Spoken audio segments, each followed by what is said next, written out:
ये अंधा मार्ग है। अंधा मार्ग इसलिए कि विश्वास के ऊपर टिका हुआ है। सही बात। और अभी एक कुछ चर्चा चली थी, बीच में एक बात हुई थी कि शादी वादी के लिए अपने पेरेंट्स को क्यों नहीं बताया। हाँ, मेरा ऐसा विश्वास है कि ये संबंध जो बनते हैं ये ऊपर वाले के हिसाब से बनते हैं। ये भी ठीक बात। मेरा अपना अटूट विश्वास है इसमें किसी से नहीं है। इसमें एक प्रसंग आपको सुनाता हूँ, आपने नहीं सुना, मानस में नहीं, अन्य ग्रंथ से है और मैंने कथा में सुना। सीताराम जी का विवाह हुआ, लेकिन जनक जी महाराज और दशरथ जी महाराज में संबंध नहीं था। और हमारे यहाँ जब भी कोई आदमी भक्ति में जाता है, ऐसी अनेकों कथाएं आपको मिल जाएंगी। वो कहते हैं कि भक्ति में जाते जाते तो उससे पहले क्या होता है कि स्वर्ग में इंद्र पद मिल जाता है। तो भक्ति में अगर आप जाएंगे तो सबसे पहले इंद्र को चिंता लगती है कि ये हमारी ले लेगी, ये मेरी जगह ले लेगा आकर के, तो उसको भ्रष्ट करते हैं। उसमें और भी कारण है भक्ति में, आपके पितृ भी आते हैं।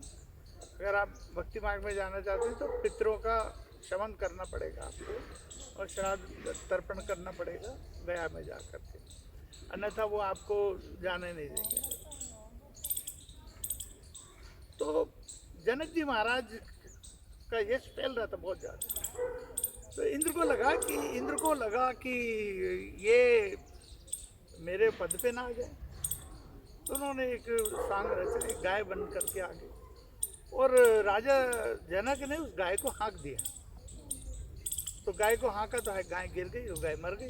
तो मर गई तो वो हुआ कि भाई राजा जनक को गौहत्या का पाप लग गया इनको। अब बड़े परेशान जा कर के क्या करें, सब तरह के नहीं इनको गौहत्या का पाप लग गया है। तो जनक जी महाराज बड़े दुखी थे, परेशान थे। पहले मेरा उद्देश्य तो नहीं था गाय को मारना, लेकिन गाय मर गई। तो किसी ने बोला कि आप दशरथ जी को बुला लीजिए ना, दशरथ जी का यश बहुत है, स्वर्ग तक जाते हैं। और दशरथ जी आकर के अगर इस गाय को पुचकार देंगे तो ये गाय जीवित हो जाएगी। तो जनक जी महाराज ने दूत भेज दिया तो बुलाइए दशरथ जी महाराज।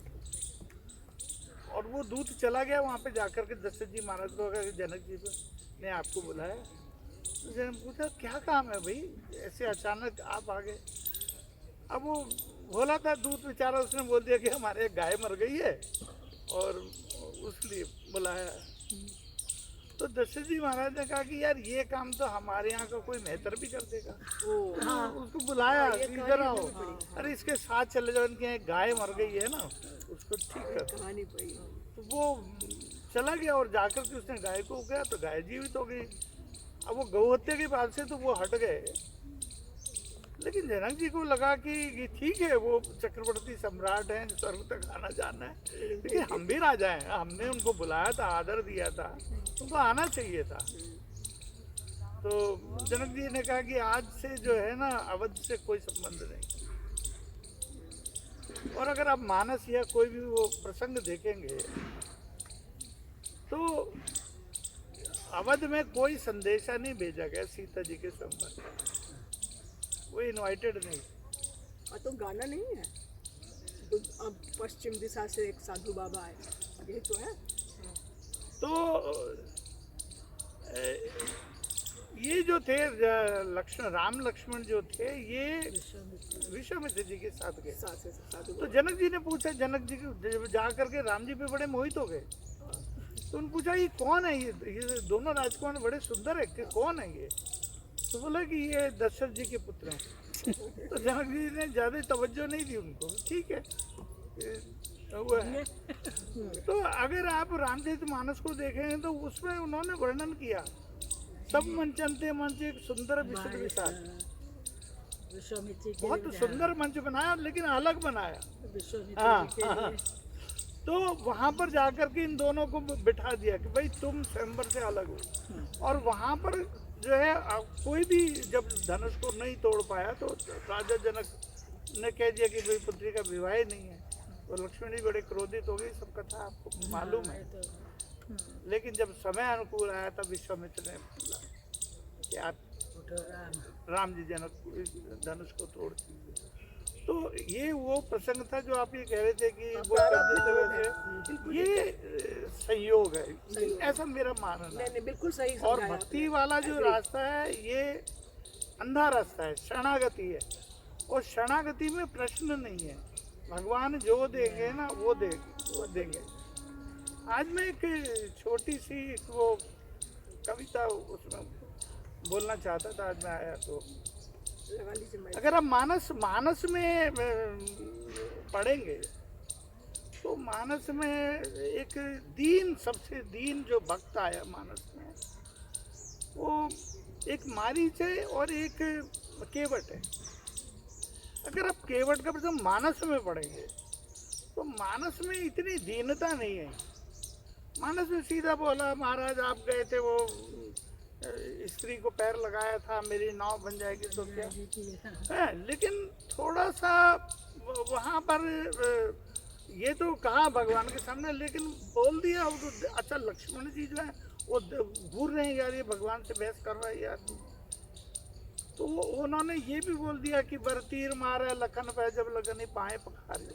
अरे लक्ष्मण जाए तीर मार दे कोई है, तब लगन तुलसी नाथ कृपाल पार उतार। मैं पार नहीं उतारूंगा। लेकिन गोस्वामी जी ने जो लिखा, गोस्वामी जी अन्य ग्रंथ भी लिखे, कविता मानस लिखने के बाद गोस्वामी जी को लगा कि कुछ रह गया प्रसंग, कुछ कुलबुलाटे ये छूट गया और ये प्रकाशित हो गया, तो क्या करें। तो भगवान शिव के विवाह को और राम जी के विवाह को अलग से जानकी मंगल पार्वती मंगल में निकाला, फिर विनय पत्रिका निकाला, कवितावली दोहावली निकाली, जो प्रसंग मानस में छूटे उनको किया। तो कवितावली में जो अगर मानस जो केवट का जो प्रसंग देखेंगे थोड़ा, तो वो थोड़ा मार्ग, ये बिल्कुल शुद्ध भक्ति वाला है, यहाँ शरणागति है, बिल्कुल दीनता है मतलब। और वो भगवान को जो केवट अपनी दीनता बता रहा है, महाराज हमको क्या कहेंगे।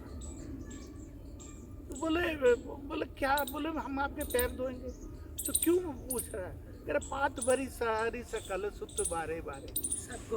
हाँ, मेरे घर में बर्तन में नहीं महाराज, पत्ते में रख के खाते हम तो।